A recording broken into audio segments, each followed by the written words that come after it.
네, YTN 라디오 이재현의 뉴스 정면 승부 2부 시작합니다.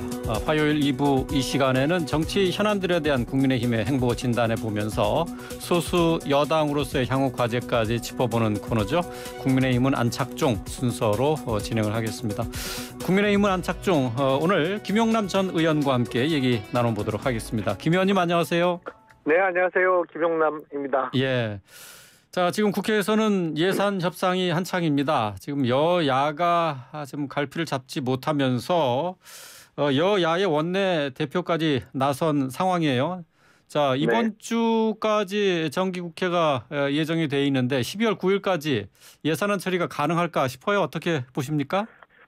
사실은 이미 법정 시한은 넘겼죠. 넘겼죠. 법률적으로는 12월 2일까지 예산안을 처리하고 정기국회 이제 마지막 날이 12월 9일인데 12월 2일까지는 뭐 전혀 진전이 없었고요. 이제 마지막 날 본회의에서 통과시킬 수 있지 않을까 싶은데 예.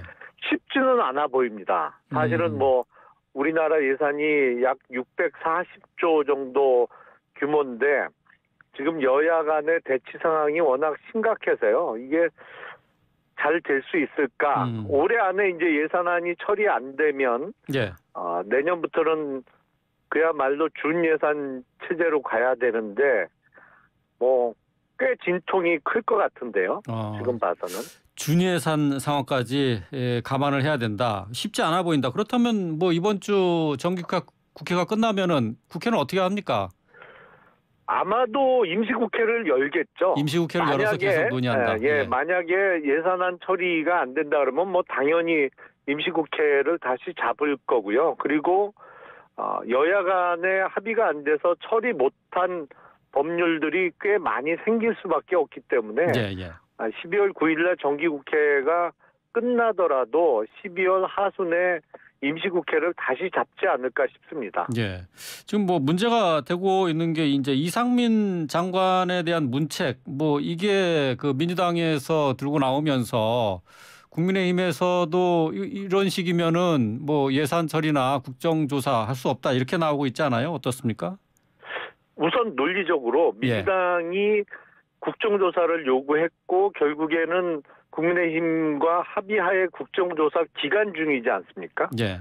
근데 국정조사를 요구한 이유는 지금 특별수사본부의 수사 결과가 아직 안 나왔지만 그거를 신뢰하기가 어려우니까 국회에서 직접 국정조사를 통해서 원인 규명을 하고 뭐 책임자를 밝혀보자라는 취지로 국정조사를 요구를 했어요. 예. 그러면 적어도 그 국정조사가 끝날 때까지는 이상민 장관에 대한 해임 건의안이나 뭐 탄핵소추 얘기는 나오지 말아야죠. 논리적으로 국정조사를 통해서 결과가 나온 이후에 책임질 사람을 가르고 뭐 하는 게 순서인데 당연히 주호영 국민의힘 원내대표도 국정조사를 합의해 줄 때는 그런 전제하에 합의가 이루어진 것인데 아마도 제가 보기엔 이재명 대표에 대한 검찰의 수사 때문에 국면 전환용으로 이상민 장관에 대한 해임 건의 내지는 탄핵 소추를 추진하고 있는 것이 아닌가 싶습니다. 네. 뭐 여야 간에 지금 이런 식의 대결 구도가 더 확대가 되면서 예산안 처리도 더 힘들어진 게 아닌가 싶습니다. 성일종 정책위 의장은 그 야당이 처음에 예산을 워낙 많이 깎아놔서 지금 현재 야당이 원하는 쪽에 예산을 배치하는 것도 어려울 정도다라고 이렇게 얘기를 하고 있는데요. 민주당에서는 지금 대통령실 이전 예산이 1조 원 이상 든다 이렇게 주장하고 있고 또 그리고 초부자 감세 법안에 대해서는 처리해 줄 수 없다 얘기하고 있고요. 또 문제를 삼고 있는 것은 지역 상품권 이거를 여기에 대한 예산을 삭감한 것에 대해서 문제를 지적하고 있어요. 어떻습니까? 김 의원님께서 보시기에 동의하기 어려운 민주당의 주장 어떤 게 가장 문제가 있다고 보세요?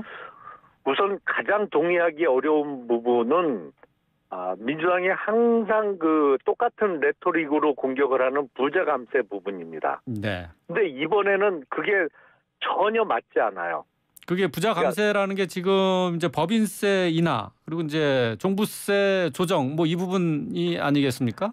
차라리 그 부분은 어느 정도 맞을 수도 있겠습니다만 지금 가장 쟁점이 되는 거는 금투세거든요. 그러니까 금융투자소득세.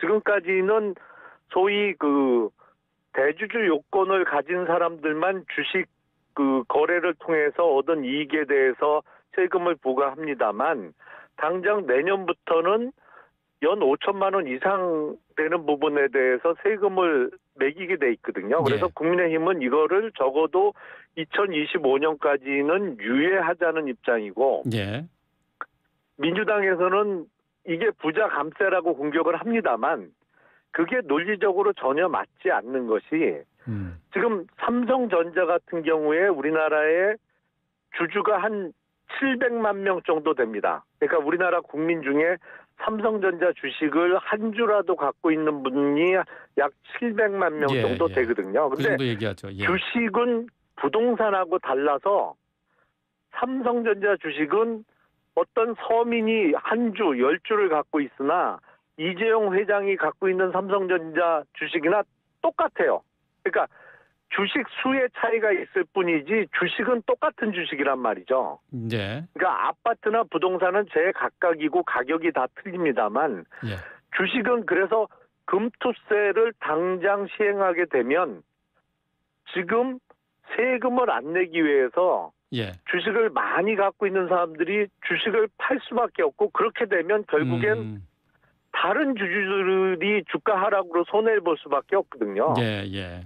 그리고 물론 민주당에서는 소득이 있으면 세금 내야 되는 거 아니냐라고 합니다만 여러 제도상의 미비점으로 인해서 어떤 면에서는 우리나라 국내 주식 보통 국장이라고 한국장이라고 표현합니다만 한국장에 투자해 주는 걸 고맙게 생각해야 돼요. 왜냐하면 한국의 주식시장은 소액주주를 우대는커녕 소액주주를 거의 무시하고 소액주주에 항상 뒤통수를 치는 시장이기 때문에 아직도 국내 주식에 투자해주고 있는 국민에 대해서 고맙게 생각해야 됩니다. 그래서 이거를 세금을 유예하는 게 국내 주식시장의 발전을 위해서도 맞는데 그것까지 민주당이 지금 부자 감세 프레임을 걸면서 반대하고 있는 거죠. 그러니까 금투세 시행과 관련해서는 5천만 원 이상의 수익이 발생하는데 세금을 물리는 게 문제가 아니라 이 금투세 시행에 따라서 주가가 하락할 것이기 때문에 주식 투자자들이 손해를 볼 것이다. 이런 차원에서 문제가 있다고 말씀하시는 거네요? 그렇죠. 주식 투자자뿐만 아니라 결국에는 우리나라 국민연금도 국민들의 노후를 책임져야 되는 기금이고 국민연금도 상당 부분은 국내 주식에 투자하고 있기 때문에 국내 주식시장이 하락하면 모든 국민이 사실상 피해자가 되는 거거든요. 주가 하락이 우려된다 하는 부분입니다. 그러면은 그리고 또 우리 경제 지금 큰 주름살 가운데 하나입니다. 화물연대 파업 오늘로 13일째를 맞고 있는데요. 정부에서는 이제 법과 원칙을 들어서 원칙 대응하고 있습니다. 강경 대응이라는 언론의 표현에 대해서 대통령실에서는 이게 원칙 대응이다라고 말을 하고 있는데요. 불법 행위 그리고 폭력에 굴복하면 악순환이 반복될 것이다라고 이렇게 윤석열 대통령도 얘기를 했습니다. 지금 현재 정부에서 보여주고 있는 화물연대 파업과 관련한 정부의 대응 태도 어떻게 평가하세요? 우선 최근에 여론조사별로 차이는 좀 있습니다만 윤석열 대통령에 대한 국정 지지율이 작게는 1, 2%, 많게는 그보다 훨씬 높은 퍼센티지로 올라간 여론조사가 대부분이에요. 그러니까 최근에는 지지율이 떨어진 여론조사는 거의 찾아보기가 어렵습니다. 근데 지지율이 소폭 내지는 꽤 의미 있는 숫자로 올라간 이유는 제가 보기엔 화물연대 운송 거부에 대한 원칙적 대응인 것으로 보입니다. 그만큼 많은 국민들께서 그동안 민주노총을 중심으로 이루어졌던 소위 노동권의 행사가 지나치다 내지는 정당하지 않다라고 하고 계신 국민들께서 많이 계시다는 의미겠죠. 그리고 우리가 이제 소위 안전운임제라고 뭐 2년 동안 시행을 해왔습니다만 우선 가격 결정을 시장에서 못하고 정부에서 지정된 가격으로 거래하는 것도 문제일 뿐만 아니라 안전운임제를 시행한 이후에 오히려 교통사고가 더 늘었다는 거 아닙니까? 예, 그러면 안전운임제가 의미가 없는 것이죠. 예. 그거에 대해서 지금 정부의 원칙적 대응은 많은 국민들의 지지를 받고 있는 것으로 보입니다. 예. 윤 대통령이 이제 국정 지지율 말씀을 하셨는데 지금 그 말씀하셨던 여론조사는 리얼미터의 여론조사였죠. 미디어 트리뷴의 의뢰로 지난달 28일부터 이달 2일까지 조사한 내용인데요. 리얼미터 여론조사도 많이 올랐고 뭐 예. 갤럽도 조금 소폭입니다만 오른 것으로 보입니다. 예. 예. 뭐 국정수행 긍정평가가 이제 38.9% 리얼미터 상으로는 이렇게 나왔는데 리얼미터가 이제 해석한 내용으로는 말씀하신 것처럼 이 화물연대 파업, 화물연대 운송 거부에 대한 정부 대응 또 그리고 또 하나 이제 상승에 영향을 미친 것으로 도어 스태핑 중단도 꼽았거든요. 어떻게 생각하십니까?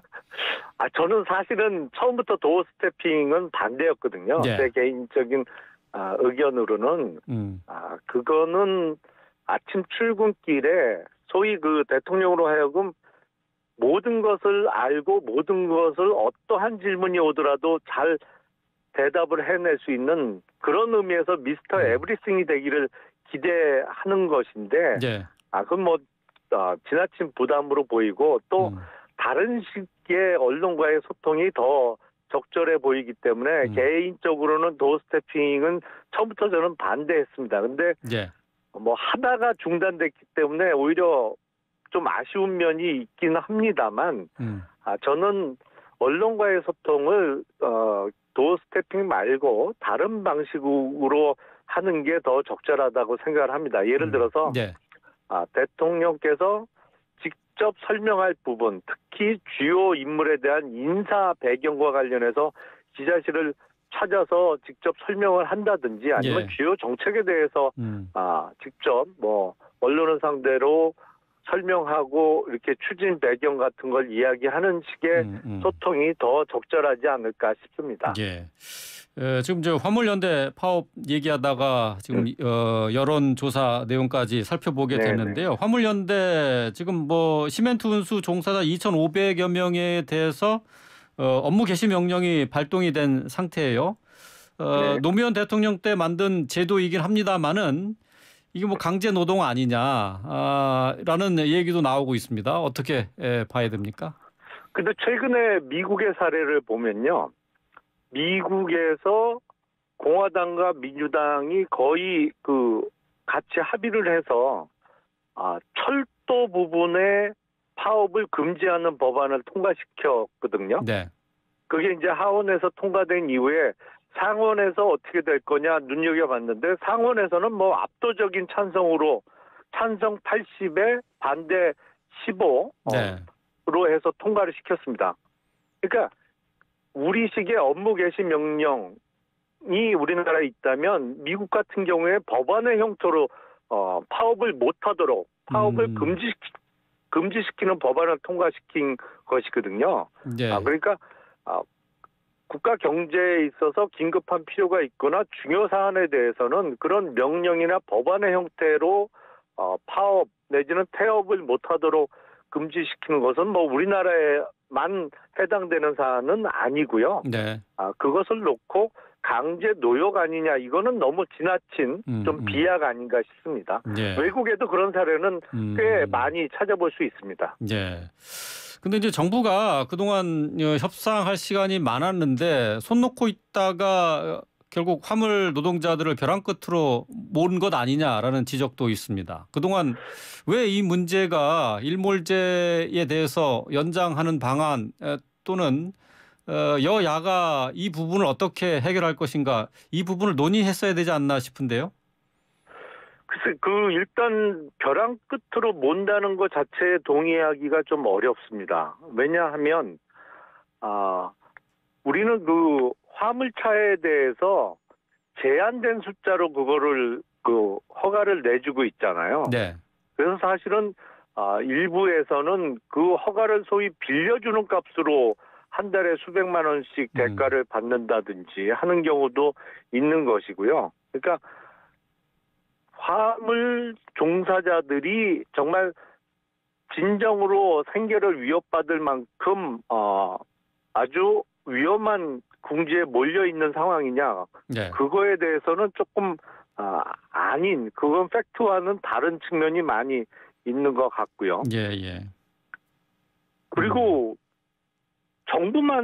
정부에게만 책임을 돌리기는 좀 어려운 상황 아닌가요? 사실은 민주노총이 총파업을 결의한 것도 최근의 일이고, 어떤 언론의 그 내용을 살펴보면 민주당과 접촉한 이후에 갑자기 총파업을 결정했다는 얘기도 있는 거로 봐서 이 파업의 배경 자체가 상당히 정치적인 이유에서 시작된 것이 아닌가 싶습니다. 예. 면허 장사도 얘기하곤 했지만은 화물 운송 업체들의 횡포도 있고 여러 가지 시장 상황이 그 화물 운송 노동자들에게 불리한 상황도 좀 있다라는 지적도 나오고 있거든요. 화물 이 운송과 관련한 법 제도적인 보완과 정비는 필요하다라는 지적도 계속 되고 있는데 이 부분에 대해서 사실 근본적인 원인과 또 대책이 나와야 되는 것 아닙니까? 저는 근데 그 상당 부분 우리나라에 풀리지 않고 있는 문제를 규제 개혁을 통해서 오히려 풀어낼 수 있다라고 생각을 합니다.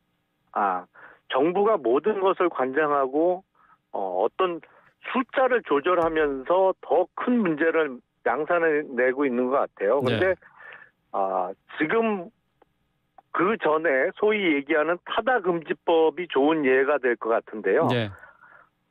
지난 총선을 앞두고 택시 업계에 종사하는 분들의 목소리가 워낙 크다 보니까 소위 표가 무서워서 타다금지법을 급작스럽게 통과시켜서 소위 그 벤처기업의 싹을 잘라냈습니다만 그 이후에 돌아온 것은 정말 저녁 때마다 택시 잡기가 어려워서 시민들의 불편만 가중시킨 것밖에 없거든요. 최근에 또 요금도 많이 인상을 했습니다만 그래서 물론 이제 그 화물 운송업계에 종사하는 분들의 처우 개선을 위한 것은 고민을 해야 되겠습니다만 기본적으로 규제 개혁을 통해서 많은 부분을 풀어낼 수 있지 않을까 싶습니다. 예.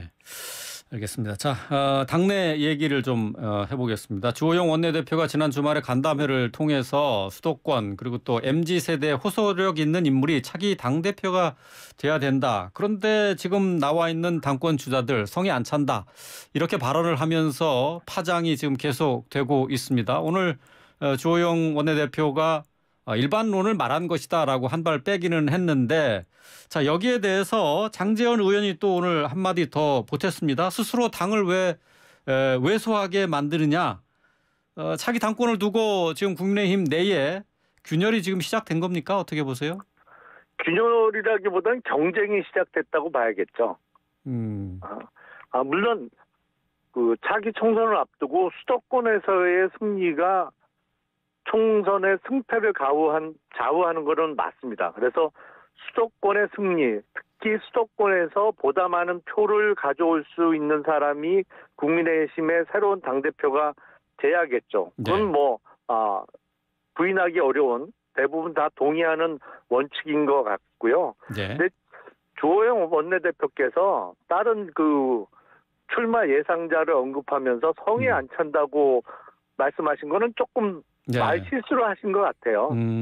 말 그러니까 실수였다. 당장 당 내에서도 지금 원내대표가 영 성에 안 찬다는 말이 바로 나오지 않습니까? 그래서 그거는 좀 실수하신 것 같아요. 당 내에서도 원내대표가 영 성에 안 찬다 그런 얘기가 나오고 있다고요? 예. 그 주호영 원내대표는 근데 이제 그 얘기를 자신의 의견이 아니라 당원들이 이제 이런 얘기를 하고 있다라고 전하면서 얘기를 한 거거든요. 당원들이 지금 대략 70만 명 정도 되니까요. 생각들이 다양하겠죠. 많은 분들의 뭐 생각이 다 제각각일 수가 있는데 네. 어쨌든 지금 새로운 당대표는 당 내에서 나올 수밖에 없는 구조고요. 어디서 갑자기 누구를 영입해서 당대표를 만들 수도 없고 그 누가 민다고 되는 게 아니거든요. 당대표를. 그래서 지금 당내에 계신 인사들 중에 많은 당원들 그리고 국민들의 그 표를 받는 사람이 당대표가 되는 게 맞고 한 가지 더 말씀을 드리자면 지금 전당대회와 관련해서 당원과 여론조사 비율을 뭐 조정하자는 일부 의견이 있는 것 같은데 네. 저는 절대 반대입니다. 절대 반대다. 예. 아니 그걸 룰을 매번 바꾸면 그 결과에 대해서 다른 패배한 쪽에서 승복할 수 있겠어요. 네. 룰은 룰을 그대로 지켜야죠. 그 룰대로 전당대회를 치러서 예. 뽑히는 사람이 당대표로서의 어떤 정당성도 갖는 거지. 예, 예. 그걸 인위적으로 뭐 기존의 7대3 비율을 뭐 9대1, 8대2 이렇게 바꿔서 예. 전당대회를 치러서 누가 뽑힌들 예. 뭐 많은 당원들이나 국민들로부터 정통성을 가진 당대표로 인정을 못 받을 예, 것이거든요. 그래서 예. 룰은 건드리지 룰 말아라. 변경에는 저는 반대입니다. 예. 예. 근데 주호영 원내대표의 이제 그 성에 차지 않는다는 발언을 가지고 여러 가지 해석이 나오고 있는데 이게 지금 윤심이 한동훈 장관을 향한 것 아니냐 뭐 이런 해석도 있었어요. 어떻습니까? 저는 가능하지 않다고 생각을 합니다. 바람직하지 않다. 예. 예. 과거의 예를 봐도 예. 현직 대통령이 미는 사람이 당대표가 된다는 보장이 전혀 없어요. 예. 그게 당원들과 또 여론조사를 통해서 반영되는 국민의 뜻이 알겠습니다. 대통령의 의지대로 절대로 움직이지 않습니다. 알겠습니다. 뭐 제가 보기엔 안 될 계획이라고 봅니다. 만약에 알겠습니다. 계획을 누가 짜고 있다면. 안 될 계획이다. 예, 알겠습니다. 네. 오늘 여기까지 듣겠습니다. 고맙습니다. 김용남 네, 전 감사합니다. 의원이었습니다.